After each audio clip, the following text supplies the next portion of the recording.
ஆலோசனை கூட்டத்தில் உதயநிதி அதை கரெக்டாக குறிப்பிட்டு பேசுகிறார். நம்ம ரொம்ப காஷியஸாக இருக்கணும். காரணம் என்னன்னா, நம்ம ஆட்கள் மேலே அடுத்தடுத்த வழக்குகள் அப்படின்னு ஒரு சூழ்நிலை இருக்கு. டைம் டேபிள் போட்டு ஒருத்தராக பண்ணுறாங்க.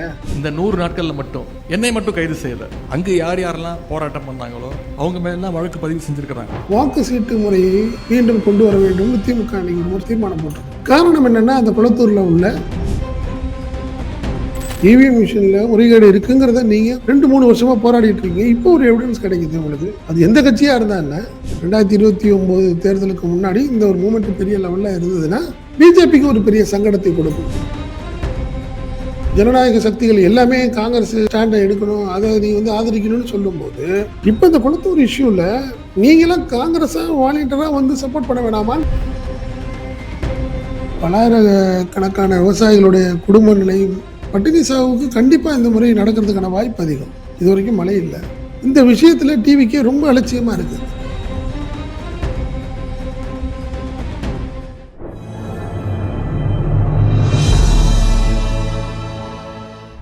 தமிழ் நியூஸ் நேர்களுக்கு வணக்கம். இன்றைய நேர்காணலில் நம்ம இருந்திருப்பவர் தமிழ் நியூஸோட ஆசிரியர் மற்றும் பத்திரிகையாளர் திரு செந்தில் சார். சார் வணக்கம். வணக்கம் ஐக்கிய. வணக்கம் சார். இப்போ திமுகவினுடைய வடக்கு மண்டல வழக்கறிஞர் அணியினுடைய ஆலோசனை கூட்டம் நடந்துச்சு. எதிர்கட்சி தலைவர் உதயநிதி ஸ்டாலின் கிட்டத்தட்ட 25 நிமிடம் பேசியிருக்கிறாங்க. பல தீர்மானங்களும் போடப்பட்டிருக்கு. ஸோ முக்கியமான ஒரு மீட்டிங். செயற்குழுவுக்கு முன்னாடி இந்த வழக்கறிஞர் விங்கை ரொம்பவே ஸ்ட்ரென்தன் பண்ணணும், கடகம் ஒரு இக்கட்டான சூழ்நிலை இருக்கு அப்படின்ற மாதிரி இதை கூட்டியிருக்காங்க அப்படின்னு நம்ம பார்க்க முடியுது. ஸோ எப்படி பார்க்குறீங்க? இல்லை, உண்மைதான். அதாவது ஒரு இக்கட்டான நிலைமை தான். குறிப்பாக பார்த்தீங்கன்னா, முன்னாள் முதல்வர் ஸ்டாலினாக இருக்கட்டும், திமுகவாக இருக்கட்டும், திமுக பிரமுகர்களாக இருக்கட்டும், அவர்களை கடுமையாக விமர்சனம் செய்தது டிவிக்கு ஆரம்பித்ததுலேருந்து பார்த்தீங்கன்னா இப்போ வரைக்கும் சட்டமன்றத்தில் வரைக்கும் கூட கடுமையான விமர்சனம் செய்து கொண்டு இருக்கிறார்கள் டிவிக்கு பிரமுகர்கள், இப்போ அமைச்சர்கள் எல்லாமே. ஆனால் அவர்கள் மீது பல புகார்கள் செய்து பார்த்தது திமுக கண்டுக்கவே இல்லை. இந்த கவர்மெண்ட் இப்போ இது வரைக்கும் இல்லை. டிஎம்கே கவர்மெண்ட்ல அவங்க டிவிக்கோடைய விமர்சனத்தை அவங்க கண்டுக்காம போயிட்டாங்க. அதுக்கு அவ்வளோ பெரிய இம்பார்ட்டன்ஸ் தரலை. ஆனால் இப்போ அப்படி கிடையாது. இல்லை, டிவிகே கவர்மெண்ட் வந்ததுக்கப்புறம் திமுக பிரமுகர்கள் யார் என்ன விமர்சனம் செய்தாலும் உடனடியாக வழக்கு, கைதுங்கிற ஒரு சூழ்நிலை போயிட்டு இருக்கு. அந்த அடிப்படையில் தான் தஞ்சாவூரில் நடந்த விவசாயிகள் ஆர்ப்பாட்டத்தில் எதிர்கட்சி தலைவர் உதயநிதி அவர்களுடைய பேச்சு சர்ச்சையாக போனதா அவங்களாம் நினச்சிட்டு அவர் ஒரு ஆங்கிளில் பேச, கீழே இருந்து பேசிய ஒரு நபருக்கு ஒரு பதில் சொல்ல போக அந்த விஷயம் விஸ்வரூபமாக்கப்பட்டு வழக்கு பதிவு செய்யப்பட்டது. தஞ்சாவூர் போலீஸார் வழக்கு பதிவு செஞ்சாங்க. ஆனால் சென்னைக்கு போயிட்டார். அன்னைக்கு நைட்டை கிளம்பி திருச்சி வழியாக போயிட்டார், சென்னை போயிட்டார் உதயநிதி எதிர்கட்சி தலைவர். அவரை போய் இங்கேருந்து தஞ்சாவூர் போலீஸ் அங்கே போய் இருந்து அவர் வீட்டில் அவர் அரெஸ்ட் பண்ணி கொண்டாந்து ஒரு பெரிய, அதாவது அவங்க என்ன நினச்சிட்டாங்க, நீ எங்களை எதிர்த்தா யாராக இருந்தாலும் விடமாட்டோங்கிற மாதிரி தான் அன்னைக்கு டிவிகேவுடைய ஒரு ஆட்டிடியூடு, விஜயோடைய மனநிலை அன்று அப்படிதான் இருந்தது. பட் ஆனால் அந்த அந்த சம்பவம் அடுத்த ஒரு அரை மணி நேரத்திலேயே அட்வான்டேஜ் டு டிஎம்கேங்கிற மாதிரி மாறிடுச்சு. நீங்கள் உதயநிதி கைதுங்கிறது பெரிய பரபரப்பாக இருந்தது. டிவிகே கவர்மெண்ட்டு பெரிய சாதனை பண்ணுதேப்பா, யாராக இருந்தாலும் தூக்கி போட்டுச்சு, வீட்டில் போய் புடிங்கி அரெஸ்ட் பண்ணிட்டு வந்துட்டாங்களேன்னு சொல்லி அடுத்த 10வது நிமிடமே சூழ்நிலை மாறிடுச்சு. இந்த விஷயத்துக்காக கைதா? ஏன் ஆதவார்ஜுன் அவ்வளோ பேசியிருக்காப்புல, நிர்மல்குமார் பேசியிருக்காரு, ராஜ்மோகன் பேசியிருக்காரு. ஈவன் தோ கட்சி தலைவராக இருக்கும்போது விஜயோடைய பேச்சு கூட அவ்வளோ இருந்தது. Uncle Stalin uncle, very very wrong uncle, இப்படி இந்த விமர்சனமாக இருக்கட்டும், அவ்வளோ ஒரு விமர்சனம் பண்ணாங்க. பட் இவர் பேசுனது கீழேருந்து பேசின ஒரு நபருக்கு ஒரு பதில் சொன்னது வேணும் வாண்டடாக அரெஸ்ட் பண்ணுறது நியாயம் இல்லையேங்கிற மாதிரி பப்ளிக்கில் வேறு மாதிரி ரியாக்ட் ஆகிடுச்சு. ஒன்றுமே பண்ண முடியாத ஒரு சூழ்நிலைக்கு வந்துச்சு. அவரை தஞ்சாவூருக்கு கொண்டு கடைசியில் பார்த்தீங்கன்னா தஞ்சாவூருக்கே போக முடியாமல் செங்கிப்பட்டிலேயே நின்று அவரை உடனே டிஸ்போஸ் பண்ணி அனுப்பி விட்டுட்டாங்கன்னு வச்சுங்களேன். இதுக்கு தகுந்தாப்புல கோர்ட்டும் அவரை கைது செய்யக்கூடாது, அன்று மாலைக்குள்ள அவரை விடுதலை செய்ய வேண்டும்னு கோர்ட்டும் உத்தரவு போட்டது. அதைத்தான் இன்றைய இந்த வழக்கறிஞர் ஆலோசனை கூட்டத்தில் உதயநிதி அதை கரெக்டாக குறிப்பிட்டு பேசுகிறார். அரசு செலவில் எனக்கு ரோட் ஷோ பண்ணி செய்து கொடுத்ததுக்கு நன்றிங்கிற மாதிரி ஒரு வேடிக்கையாக பேசினார். அந்த இந்த வழக்கறிஞர்கள்ட்ட ஒரு அட்வைஸும் சொன்னார். நம்ம ரொம்ப காஷியஸாக இருக்கணும். காரணம் என்னன்னா, நம்ம ஆட்கள் மேலே அடுத்தடுத்த வழக்குகள் அப்படின்னு ஒரு சூழ்நிலை இருக்குது. டைம் டேபிள் போட்டு ஒருத்தராக பண்ணுறாங்க. மார்க்கண்டேயனா இருக்கட்டும், அனிதா ராதாகிருஷ்ணனா இருக்கட்டும், நானா இருக்கட்டும், அது இல்லாமல் ஜென்சி, டிஎம்கே ஜென்சி, அதே மாதிரி ஆக்சுவலாக இந்த யூடியூபர்ஸ் எல்லாத்தையுமே அரெஸ்ட் பண்ணுறாங்க. ஸோ நம்ம அதுக்கு வந்து உறுதுணையாக இருந்து அந்த சட்ட பிரச்சனைகளுக்கு நம்ம வந்து அவங்களுக்கு ஹெல்ப் பண்ணி கொடுக்கணும் அப்படிங்கிறத இன்னைக்கு உதயநிதி பேசினார். அவர் அதுதான் அங்கே சொன்னார், குறிப்பிட்டது. நான் பேப்பர் படிச்சுட்டு இருந்தேன், வந்தாங்க. உடனே சரி ரைட்டு நான் போய் குளிச்சுட்டு வந்துட்டு போனேன். போயிட்டு வர்றதுக்குள்ளே அது வந்து இல்லை வந்தே ஆகணும்னு ஒரு அடம் முடிச்சு இழுத்துட்டு வந்தாங்க. வெளியில அதை வந்து டிவிக்கே வேற மாதிரி விமர்சனம் பண்ணுச்சு. போய் பாத்ரூமில் போய் ஒளிஞ்சுக்கிட்டாருன்னு யாரு? அதை ஆதவர்ஜனா 1.5 மணி நேரமா அவர் பாத்ரூம்ல உட்காந்துக்கிட்டு 2 மணி நேரம் இருந்தாரு. பாத்ரூம் புரட்சியாளர். இப்படிலாம் ஒரு விமர்சனம் பண்ணாங்க. அதெல்லாம் வந்து ஒரு பெருசா இல்லாம போயிடுச்சு. நீ எவ்வளவு விமர்சனம், கடுமையான விமர்சனம் பண்ணும் போதெல்லாம் யாருமே கண்டுக்கல. போலீஸும் அதை ஒரு பெருசா எடுத்துக்க மாட்டேங்கிறாங்க. அதுதான் இன்னைக்கு உதயநிதி அவர்கள் தெளிவா சொன்னாரு. இன்னொரு விஷயம், இந்த மீட்டிங்ல ஒரு முக்கியமான ஒரு தீர்மானம், சாதாரணமா இருக்கலாம், பட் ஃபர்ஸ்ட் டைமா கடந்த ஆண்டுகளில் இப்போ ஃபர்ஸ்ட் டைமா வந்து பார்த்தீங்கன்னா வாக்கு சீட்டு முறையை மீண்டும் கொண்டு வர வேண்டும்னு திமுக அன்னைக்கு ஒரு விமர்சனம், கண்டிப்பாக ஒரு தீர்மானம் போட்டிருக்கு. காரணம் என்னன்னா, அந்த குளத்தூர்ல உள்ள இவிஎம் மிஷின்ஸ்ல உள்ள இந்த வேரியேஷன்ஸு இதில் வந்து ஏதோ ஒரு மால் ப்ராக்டிஸ் பண்ணியிருக்கு அப்படின்னு திமுக நம்ப ஆரம்பிச்சிருக்கு. அதற்கு சில எவிடன்ஸ் கிடைச்சிருக்கு. புரியுதுங்களா? அதை வந்து என்ன இளங்கோ தெளிவாகவே சொன்னார். ஒரு 4 மிஷின்ஸில் உள்ள சில விஷயங்கள் நம்பத்தகுந்த மாதிரி இல்லை அப்படின்னு தெளிவாக அவர் சில பாயிண்ட்ஸை சொல்லியிருக்காரு. இதன் அடிப்படையில் தான் இன்னைக்கு அந்த அடுத்த கட்டத்துக்கு திமுக கூட இது வரைக்கும் அவங்க வந்து அந்த மாதிரி போனதில்லை. இவி மிஷின்ஸ் விஷயத்தில் பெருசாக விமர்சனம் இருந்தது இல்லை. காரணம் என்னென்னா, எப்பயுமே ஒரு ஒரு சூழ்நிலை தோக்குறப்போ இப்படி தான் பேசுவாங்க, ஜெயிக்கிறப்ப அதை பற்றி பேச மாட்டாங்கன்னு ஒரு வழக்கமாக எல்லாமே அதை சொல்லிட்டு இருக்கிறாங்க. டிஎம்கே ஜெயிச்சிருச்சுன்னா அதை பற்றி கண்டுக்காது, தோத்ததுனால அப்படி பேசுதுன்னு. ஆனால் இந்த முறை இவிஎம் மிஷின்ல எல்லாம் சில வேரியேஷன்ஸ் வந்து எக்ஸாம்பிளாகவே ஆயிருக்கு, எவிடன்ஸாக கிடைச்சிருக்கு. ஸோ அதாவது டிஎம்கே ஒரு சீரியஸாக எடுத்துக்குது. ஸோ இனிமேல் இன் ஃபியூச்சரில் இவிஎம் வேண்டாம், வாக்கு சீட்டு முறை கொண்டு வருங்கள் அப்படின்னு சொல்லி ஒரு தீர்மானம் போட்டிருக்கிறாங்க. அது எந்த அளவுக்கு சாத்தியம்னு தெரியலை. என்ன காரணம்னா, இந்தியா போன்ற ஜனநாயக நாடுகளில் இந்த வாக்கு சீட்டு முறைக்கு நிறைய செலவு, கால நேரம் அதிகமாகும். அதுக்காக தான் இந்த இவிஎம் வந்ததுன்னு வச்சுங்களேன். பட் அதில் நிறைய ப்ராக்டிக்கல் சிரமத்தோட அதில் நிறைய முறைகேடுகள் இருக்குன்னு அடுத்தடுத்த ஒவ்வொரு பிரச்சாரம், ஒவ்வொரு மாநிலங்களில் உள்ள கரெக்டாக மாநில அரசில் உள்ள பிரச்சனை வேறு மாதிரியா இருக்குது. நீங்கள் பாராளுமன்ற தேர்தலின் போது சில பிரச்சனைகள் வருது. கரெக்டாக பார்த்தீங்கன்னா இந்த முறை கடுமையான ஒரு விமர்சனம் என்னென்னா, நீங்கள் வெஸ்ட் பெங்காலில் மம்தா தோக்குறாங்க, தமிழ்நாட்டில் ஸ்டாலின் தோக்குறாரு, பினராயி விஜயன் அங்கே கேரளாவில் ஆட்சி இழக்கிறார்.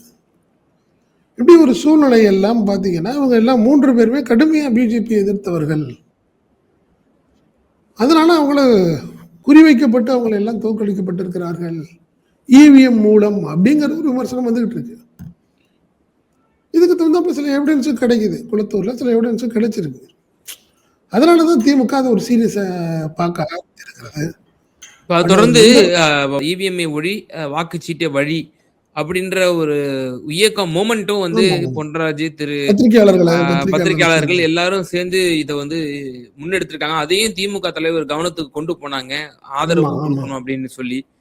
ஸோ அதன் பிறகும் இப்படி ஒரு தீர்மானம் போடுறாங்கிற பொழுது அந்த கருத்தை அவங்க பரிசீலிச்சிருக்காங்க அப்படின்னு தான் நம்ம பார்க்கணும். கண்டிப்பா இல்லை, இது வந்து எவிடன்ஸ் எல்லாம் கொண்டு போய் திமுக தலைவர்கள் சொல்லி இருக்கிறாங்க. அதுல என்ன பெரிய மைனஸ் ஆகும்னா, அவர் தோத்துருக்கிறாரு. அது ரொம்ப அவர் பேச ஆரம்பித்தாருன்னா அவர் தோத்துட்டாரு, தோத்ததுனால பேசுறாருன்னு வரும். இந்த சீரியஸ்னஸ் மற்றவங்களுக்கு தெரியல. அது அவங்களுக்கு உள்ளார்ந்த விஷயமா அவங்க பாதிக்கப்படும் போது அது பெருசாகும். அதனாலதான் திமுக இதை வந்து கொஞ்சம் தயக்கத்தோட இருக்கு. கண்டிப்பா இல்லை என்றால் கண்டிப்பா திமுக பெரிய மூவ்மெண்டா கொண்டு போயிடும். இந்த முறை அவர் குளத்தூர்ல திமுக தலைவர் தோத்துருக்கிறார். அதனால இங்க பாரு கூப்பாடு போடுறாங்க, பிரச்சனையை பண்றாங்க பாரு, தோத்த உடனே அப்படின்னு சொல்லிடுவாங்கங்கிறதுக்காகவே அதை அடக்கி வாசிக்க வேண்டிய கட்டாயத்துல திமுக இருக்கு. ஆனா சார், இதுல என்னன்னா, இப்ப எதிர்க்கட்சிகள் அப்படி விமர்சனம் வச்சாங்கன்னா, ராகுல் காந்தி மகாதேவ்புரால வந்து எடுத்து காட்டும்போது, மகாதேவ்புரால காங்கிரஸ் ஜெயிச்சுச்சு. ஜெயிச்ச தொகுதிய தான் அவர் வந்து எடுத்து காமிச்சாரு. 1,00,000 போலி வாக்குகள்ன்ட்டு. அப்புறம் ஆலந்து தொகுதி எடுத்து காமிச்சாரு. ஆலந்து தொகுதியில நீக்கவும் படல. முயற்சிச்சிருக்காங்க. அது வந்து வழக்கு பதிவு செஞ்சது காவல்துறையினர். ஏன் வந்து ரிப்போர்ட் குடுக்கலன்னா, அவர் வந்து நீக்கப்பட்டது சம்பந்தமா அந்த பாதிக்கப்பட்ட விக்டிம எடுத்து காமிச்சாரு. அப்போ அவர் வந்து இனி வரக்கூடிய மாநிலங்களில் நம்ம தோல்வி அடைஞ்சிருவோம் அப்படிங்கிற ஒரு சாக்குக்காக இப்படியெல்லாம் வந்து எடுத்து காட்டுறாரா அப்படிங்கிற விமர்சனம் நம்ம அப்ப வைக்கல. ஆனா இப்ப மட்டும் திரு மு க ஸ்டாலின் அவர்கள் தோத்துட்டாரு. அதனால உடனே இவிஎம்ட்ட சொல்றாரு. ஏன் அப்படின்னு. உண்மையிலேயே நல்ல நல்ல எண்ணத்துல இருந்தா ராகுல் காந்தி இதையும் பரிசீலனை பண்ணி பேசணும்ல, அவரும் பார்லிமெண்ட்ல இதே சொல்லணும்ல. மகாதேவ்புரால அந்த 1,00,000 ஓட்டு போனன்னு சொன்ன உடனே அனுராக் தாக்கூர் எம்பி அவர்கள் கொளத்தூர்ல இன்னென்ன இது வந்து ஆமா, போலி வாக்காளர்கள் இருக்குன்னு சொல்லி அவரே சுட்டி காட்டினாரு. ஆமா சுட்டி இத வந்து காட்டினாரு. அப்போ ஸ்டாலின் தான் காரணமா? அதுவும் இசி தான் காரணம். இல்ல ஸ்டாலின் அதான் அவர்களால அதான். ஒண்ணும் பண்ண காட்டுது, முடியாது. காட்டுது. அதுதான் திட்டமிட்ட ஒரு விஷயம் மாதிரி தான் இருக்கு. அவர் பேசி ஒரு 3 மாசத்துக்கு அப்புறம் எலெக்ஷன்ல தோக்குறாங்க. இதெல்லாம் என்னன்னே ஒண்ணும் புரிய மாட்டேங்குது. கோயின்சைடா நடந்துச்சா இல்ல உண்மையா பிளானிங்கா நடந்துச்சானே தெரியல. பட் நான் என்ன சொல்றேன், இந்த விஷயத்துல காங்கிரஸ் ஒரு சீரியஸா எடுத்துக்கணுங்கிறேன். இப்ப ஸ்டாலின் தானே போகுது, நம்ம கூட்டணி இல்லையேன்னு நினைத்தால் சரியா இருக்காதுல்ல. இப்ப திமுக அதுல போராடுது. இந்த விஷயத்துல காங்கிரஸும் உதவி பண்ணணுங்கிறேன் நான். நீங்க எப்படி மற்ற விஷயத்துக்கு டீலிமிட்டேஷனுக்கு எங்களை சப்போர்ட் பண்ணணும்னு ஆசைப்படுறீங்க? அவங்க கொண்டாடுற ஸ்டாண்டா நீங்க நாங்க ஆதரிக்கணும். ம். ஜனநாயக சக்திகள் எல்லாமே காங்கிரஸ் ஸ்டாண்டை எடுக்கணும், அதை நீ வந்து ஆதரிக்கணும்னு சொல்லும்போது, இப்போ இந்த குளத்தூர் இஷ்யூல நீங்களாம் காங்கிரஸா வாலண்டியரா வந்து சப்போர்ட் பண்ண வேணாமாங்கிறேன் நான். ம். இவிஎம் மிஷினுக்கு தான் நீங்க தானே பெருசா நீங்க என்னதான் அணுகுண்டு போடுறீங்க, ஹைட்ரஜன் பாம்பெல்லாம் போட்டு விட்டீங்களா? அப்ப இது என்னாச்சு? இந்த இஷ்யூக்கும் நீங்க எவிடன்ஸோட சொல்லியிருக்காங்கல்ல. அதெல்லாம் அதுதான் நான் சொன்னேன். காங்கிரஸ் உடைய இரட்டை வேடம் தான் இன்னைக்கு பாத்தீங்கன்னா அவங்களை நீங்க கொண்டு போய் தெருவில் நிப்பாட்டிருக்கு. ராகுல் காந்தியை தெருவில் நிப்பாட்டிக்கிறது காரணமே அதுதாங்கிறேன். தனக்கு வேணும்னா ஒண்ணு அதாவது நேத்து வரைக்கும் அமித்ஷா வந்து ஹவுஸுக்கு வந்து பதில் சொல்லணும். அப்புறம் கடைசி நாள் வந்த உடனே இல்ல ராஜினாமா பண்ணணும் அப்படின்ற இதுதான் சொல்றேன். ஒரு மாறி மாறி பேசி மாத்தி பேசி மாத்தி. பேசி நீங்க வீணா போய் நீங்க ரோட்ல நிக்கிறாரு அவரு. 2029 அதுக்கான அதற்கான ஒரு சாத்தியக்கூறுகளே இல்லை. அவர் பிரதமர் அதுக்கான வாய்ப்புகளே இல்லை அப்படின்னு பேச ஆரம்பிச்சிட்டாங்க எதிர்கட்சிகளே. அதுக்காக நான் சொல்றேன் நான் நீங்க நல்லா தெரியுது இவிஎம் மிஷின்ல முறைகேடு இருக்குங்கிறத நீங்க 2-3 வருஷமா போராடிட்டு இருக்கீங்க. இப்போ ஒரு எவிடன்ஸ் கிடைக்குது உங்களுக்கு. ம். அது எந்த கட்சியா இருந்தா என்ன, ம். அதை நீங்க அதை எக்ஸ்போஸ் பண்ணி காட்டணுங்கிறேன் நான். ஒரு எதிர்கட்சி தலைவர் ஒரு பாராளுமன்றத்தில் அதை குறிப்பிட்டு பேசினா தானே நீங்க டிஎம்கே அதை சப்போர்ட்டா நினைக்கும். உங்களை ஏற்கனவே விமர்சனம் பண்ணிட்டு இருக்கு திமுக. பரவாயில்லையா, ராகுல் காந்தி குளத்தூர் இஷ்யூ பெருசா பார்லிமெண்ட்ல இஷ்யூ பண்ணாரு அப்படின்னா அதுதானே ஒரு சரியான ஒரு எதிர்கட்சிக்கான ஒரு அழகுங்கிறேன் நான். உங்களுக்கு வேண்டிய விஷயங்கிறதுக்காக விட்டுட்டு இப்ப இதுல வந்து டிவிகே ஜெயிச்சிச்சு. ம். அதை இதே நம்ம அணுகுமுறை சுமத்துறது தான். இதே அணுகுமுறை தான் இந்த 5 மாநில தேர்தல் முடிவுக்கு வர்றதுக்கு முன்னாடி எலெக்ஷன் கமிஷன் ஆஃப் இந்தியாவை சாடிட்டு இருந்தாரு. மேற்கு வங்கத்துல அம்மையார் மம்தா பானர்ஜி சுப்ரீம் கோர்ட்ல அவங்களே ஒரு வாதாடினாங்க. அவங்களே வழக்கு இது பண்ணாங்க. ஆமா. அவ்வளவு சின்சியரா பண்ணாங்க. இவரு சொன்ன அந்த ஹரியானாவில் நடந்த விஷயம், மாதேவபுரால நடந்த விஷயம், இவையெல்லாம் வந்து லைவ்லயே வெஸ்ட் பெங்கால் நடந்திருக்குன்னு சொல்லி அந்த அம்மையார் சொன்னாங்க. அவங்களோட குரலுக்கு ஒரு ஆதரவு கூட தெரிவிக்கல ராகுல் காந்தி. ஏன்னா நமக்கு அது அதுதான் நான் சாதகமான சொல்றேன். மாநிலம் இல்ல. நமக்கு அது தேவையும் இல்ல. நீங்க அதுதான் மேட்டர். நான் என்ன சொல்றேன், நீ எதிர்கட்சி தலைவர், நீ பாராளுமன்றத்துல எந்தெந்த இஷ்யூவை கொண்டு போய் பிஜேபிக்கு எதிரான விஷயம் தானே அது. அது ஏன் நீ வந்து மம்தான் பாக்குற, ஸ்டாலின் பாக்குறன்ற நான். இது எல்லாமே பிஜேபிக்கு எதிரான ஒரு விஷயம்ங்கிறப்ப பண்ணாதான் நீங்க மற்ற கட்சிகள் உனக்கு ஒரு இக்கட்டான நிலைமையில சப்போர்ட் பண்ணுவாங்க. பிஜேபிக்கு எதிரான சொல்றதை விட ஒரு ஜனநாயகத்துக்கு எதிரான ஜனநாயக அப்படின்றத நம்ம மீன் பண்ணலாம். ஜனநாயக முறைக்கு எதிரான ஒரு விஷயம் நடக்கும்போது அது நாட்டுல எந்த மூலையில் நடந்தாலும் நீ சப்போர்ட் பண்ணணுமா இல்லையா? நீங்க லீடர் ஆஃப் அப்போசிஷன். அதுதான் சொல்றேன். நீ அதுக்கு அப்புறம் எப்படி உனக்கு சப்போர்ட் பண்ண முடியும் இக்கட்டான நிலைமையில உனக்கு? அதனால இந்த இஷ்யூ வந்து இவிஎம் இஷ்யூ வந்து ஃபர்ஸ்ட் டைம் திமுக திருப்பி இந்த ஸ்டாண்ட் எடுக்க ஆரம்பிக்குது. 2029 தேர்தலுக்கு முன்னாடி இந்த ஒரு மூமெண்ட் பெரிய லெவல்ல இருந்ததுன்னா பிஜேபிக்கு ஒரு பெரிய சங்கடத்தை கொடுக்கும். அதெல்லாம் மாற்றமே இல்லை. இப்போ அதே போல சார், இப்போ முன்னாள் முதல்வர் மு க ஸ்டாலின் மீதான பல அவதூறு விமர்சனங்கள் சமூக வலைதளங்கள்லையும், அதே போல தொலைக்காட்சி விவாதங்கள்லையும், யூடியூப்களிலையும் இப்படிலாம் வந்து விமர்சனம் பண்றாங்க. இந்த அவதூறுகளுக்கு நம்ம முறியடிக்கணும். நம்ம லீகல் விங் வந்து முறையான ஒரு அ காவல்துறையிட்ட புகார் கொடுக்கணும். முறையா நம்ம அது வந்து செயல்படணும். இந்த அவதூறுகள களை எடுக்கணும் அப்படின்ற மாதிரி சொல்றாங்க. ஸோ டிவிகே ஆட்சிக்கு வந்த பிறகு மு.க. ஸ்டாலின் மீதான அவதூறுகள் வந்து அதிகரிச்சிருக்கு. அதனால வந்து லீகல் விங்க இன்னும் வந்து ஸ்ட்ராங் பண்ணணும் அப்படிங்கிற ஒரு இத வைக்கிறாங்களா? இன்னொரு செய்தி வைக்கணும். ஆக்சுவலாக டிஎம்கே ஐடி விங் வந்து கடந்த தேர்தல் 2026 சட்டமன்ற தேர்தலில் டிவிகேயோட ஐடி விங்கோட டிஎம்கே ஐடி விங் அந்த அளவுக்கு ஒன்றும் பெரிய லெவலில் சிறப்பாக ஒர்க் பண்ணலைங்கிறது ரிசல்ட்டே தெரிஞ்சு போச்சு. காரணம் என்னென்னா டிவிகே வந்து அந்த அளவுக்கு அவங்க எதிர்பார்க்கல. டிஎம்கே வந்து டிவிகே ஐடி விங் அந்த அளவுக்கு பெருசாக என்ன பண்ண போகுது, இம்பேக்ட் பண்ணிட போகுது அப்படின்னு நினச்சா, பட் அவங்களுடைய ஒர்க்கு இன்னைக்கு வந்து மிகப்பெரிய ஒரு பாதிப்பை ஏற்படுத்தியிருக்கிறது திமுக. நீங்கள் வேட்பாளர் யாருன்னே தெரியாமல் விசிலுக்கு ஓட்டு போட்டுறாங்க. அதுவும் ஃபஸ்ட்டு 1, 2, 3 இல்லை. விசிலுங்கிறது கிட்டத்தட்ட பார்த்தீங்கன்னா 10, 12 இடங்கள்லாம் இருந்திருக்கு சில சட்டமன்ற தொகுதிகளில். 12வது இடத்துல 13வது இடத்துல தேடி ஓட்டு போட்டிருக்கான். அது எல்லாமே பிரச்சாரம், சமூக வலைதளங்களில் நடக்கப்பட்ட பிரச்சாரம் தானே ஒழிய வீட்டு வீடாக போயெல்லாம் டிவிக்கே ஒன்றும் பிரச்சாரம் பண்ணலை. பல தொகுதிகளில் பல இடங்களில் அவங்க பிரச்சாரமே பண்ணலை. ஆனாலும் சமூக வலைதளங்களில் நடத்தப்பட்ட பிரச்சாரம் மிகப்பெரிய பாதிப்பையும் ஆட்சி மாற்றத்தை ஏற்படுத்தியிருக்கிறது. பட் டிஎம்கே அந்த அளவுக்கு இல்லை. பெருசாக பார்த்தீங்கன்னா அவங்க முதல்வரை கூப்பிட்டு மீட்டிங்லாம் நடத்தினாங்க, அப்படிலாம் பண்ணாங்க. பட் ஆனால் ஒன்றும் பெரிய லெவலில் இம்பேக்ட் இல்லை. இப்போது வரைக்கும் கூட டிஎம்கே ஐடி விங்குடைய செயல்பாடு சிறப்பாக இல்லைன்னு பலரும் இப்போ வருத்தத்தில் இருக்காங்க. ஐடி விங் தெரிஞ்ச விஷயங்கள் ஒர்க் பண்ண ஆட்கள் கூட வருத்தப்படுறாங்க. அவங்க கிட்டத்தட்ட ஒரு 60,000 70,000 ஃபேக் ஐடி இன்ஸ்டா வச்சுருக்கிறாங்க. யார்? டிவிகே. அவங்களுடைய அடுத்த நிமிஷம் அவங்களுடைய ஸ்ப்ரெட்டு பெரிய லெவலில் போகுது. பட் நம்மளுக்கு அந்த அளவுக்கு ரீச் ஆக மாட்டேங்குதுன்னு வருத்தப்படுறாங்க. இனிமையாவது கொஞ்சம் டிஎம்கேவுடைய ஐடி விங் மாற்றம் செய்ய வேண்டும், இன்னும் ஸ்பீட் ஆக்கணும். இல்லைன்னா பார்லிமெண்ட் எலெக்ஷன்லையும் பெரிய பாதிப்பு திமுக கிடைக்கும். அதில் ஒன்றும் மாற்றம் இல்லை. கடந்த முறை ஒவ்வொரு முறையும் 39 ஜெயிச்சுட்டு இருந்தாங்க.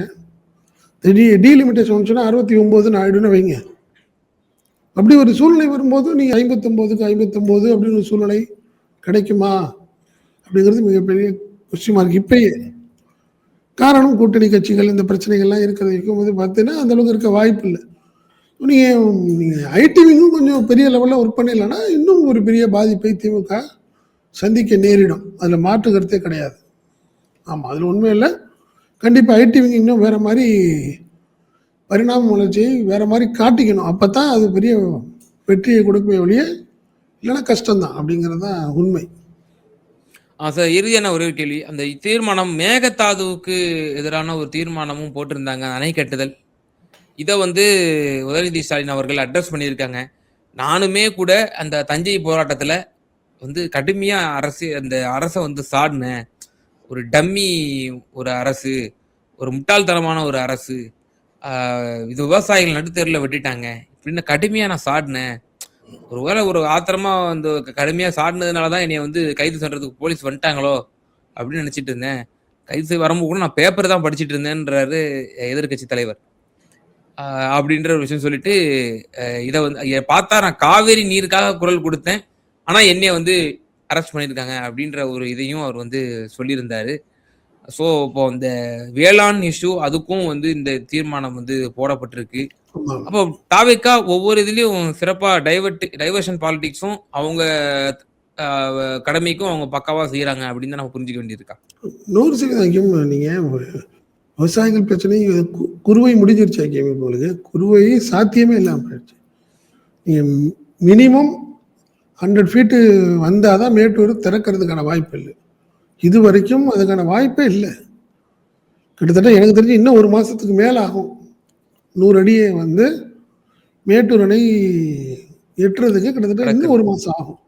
இப்போ நீங்கள் கிட்ட செப்டம்பர் 15 வரைக்கும் அதே ஒரு சூழ்நிலை. என்னால் சம்பா என்ன ஆக போகுதுன்னு தெரியலை. டிசம்பருக்குள்ள நீங்க வந்து இந்த இந்த இந்த முறை டெல்டா வந்து மிகப்பெரிய பாதிப்பை ஏற்படுத்தும். அதில் ஒன்றும் மாற்றம் இல்லை. நீங்க வந்து பார்த்தீங்கன்னா வேளாண்ங்கிறதுக்கான விஷயமே இல்லை. இந்த விஷயத்துல டிவிக்கே எந்த விதத்திலையுமே அவங்க வந்து ஒரு பெரிய சீரியஸாவே எடுத்துக்கல. என்ன காரணம்? எப்படி? என்னன்னு புரியல. இப்ப இதே இது இத்தனைக்கும் பார்த்தீங்கன்னா, கம்யூனிஸ்ட் கட்சிகள் தான் விவசாய சங்கத்துடைய ஒரு ஆணி வேரா இருக்காங்க. CBI and CPM. டெல்டால முழுக்க முழுக்க அவங்க தான் தமிழக விவசாயிகள் சங்கம், தமிழ்நாடு விவசாயிகள் சங்கம்னு 2 இருக்குன்னு வச்சுக்கங்களேன். CBI and CPM. அவங்களும் ரொம்ப அலட்சியமா இருக்கிறாங்க. என்னன்னு புரியல. ஒண்ணு நம்மளுக்கான தேவைக்கான தண்ணீர் தேவைக்காக உடனே கோர்ட்டுக்கு போணும். இமிடியேட்டா அந்த வழக்கை எடுக்கிறதுக்கு உச்சநீதிமன்றத்தை அணுகணும். இந்த விஷயத்திலையும் டிவிக்கே அதில் சீரியஸ். அவங்களுக்கு அது புதுசு. பார்த்துக்கலாம், தண்ணி வரப்பாடு. என்ன காரணம்னா அங்கே கர்நாடகா டிகே சிவகுமார் தான் காங்கிரஸ். இப்போ நம்ம அதையே தேவையில்லாமல் அவங்கள்ட்ட முட்டி மோதிக்கிட்டு இருக்கணும் அப்படின்னு நினைக்கலாம்.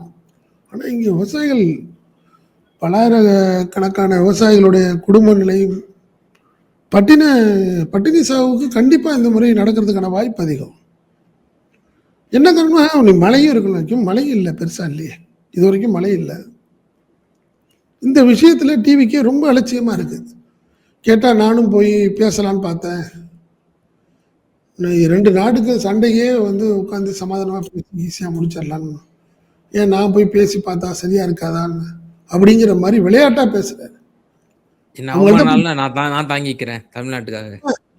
எவ்வளவோ நீ அவமானப்படுத்திட்டீங்க, அப்படியே கிடைக்கலனாலும் அதுக்கும் அந்த பேரை நான் தான் எடுத்துக்கிறேன்னு அப்படி ஒரு அதுலேயும் ஒரு சிம்பத்தியை கிரியேட் பண்ணிக்கணும்னு நினைக்கிறாரு. இல்லையா? இதில் பேசினாரு பாருங்க நேற்று. நீங்கள் சுதந்திர தின விழா அந்த பேச்சிலேயே சொல்கிறார், அவர் இவ்வளோ நாள் என்னோட இருந்தது பத்தாது, இனிமேயும் என்னோட இருக்கணும், தம்பியா அண்ணனா இருந்த என்னுடைய கஷ்டத்துலேயும் நீங்கள் பங்கேற்கணுங்கிற மாதிரி ஒரு வார்த்தையை சொல்லி அதையும் ஒரு பேசுகிறாரு. ஸோ நீ இந்த மேகதாது அணையை தாண்டி மேட்டூர் அணைக்கு தேவையான தண்ணீரை பெற்றுத்தர விஷயத்திலையும் அலட்சியமா இருக்காங்க டிவிக்கு. அதனால இந்த விஷயத்தை விஜய் கொஞ்சம் சீரியஸா எடுத்துக்கொள்ளணும். விஜய் எடுத்துக்கலனா கூட இந்த கம்யூனிஸ்ட் கட்சிகள் இந்த விஷயத்தை அவருக்கு உணர்த்தணும். எவ்வளவோ அரசியல் சண்முகம் பேசுறாரு. இந்த இஷ்யூல கண்டிப்பா எத்தனை தடவை முதல்வர் போய் பார்த்துட்டாரு தண்ணி இல்லாம. உடனே பேசி அதுக்கு ஏதாவது வேலையை பாருங்க, இல்லை கேஸ் போடுங்க உச்சநீதிமன்றத்துல. நாளைக்கே விசாரணைக்கு வர்ற மாதிரி ஒரு அவசர வழக்கு கொண்டு போங்க. உங்கள்ட்ட எல்லாமே இருக்கு, எல்லா பாயிண்ட் இருக்கு. ஹக்கீம், தேவையான தண்ணீரை திறந்து விடல, மழை இல்லைங்கிறது எல்லா பாயிண்ட்டும் எல்லாத்துக்கும் தெரியும். ஓகே, நிச்சயமா சார். இன்றைய தினம் நடந்த அந்த வடக்கு மண்டலத்தினுடைய அந்த வழக்கறிஞர் அணியினுடைய அந்த கலந்தாலோசனை கூட்டத்தில் நடந்த அந்த தீர்மானங்கள் சம்பந்தமாகவும் எதிர்க்கட்சி தலைவர் அவருடைய ஸ்பீச் சம்பந்தமாகவும் பல தகவல்களை வந்து எங்க நேயர்களுக்கு பகிர்ந்தீங்க. ரொம்ப நன்றி. நன்றி.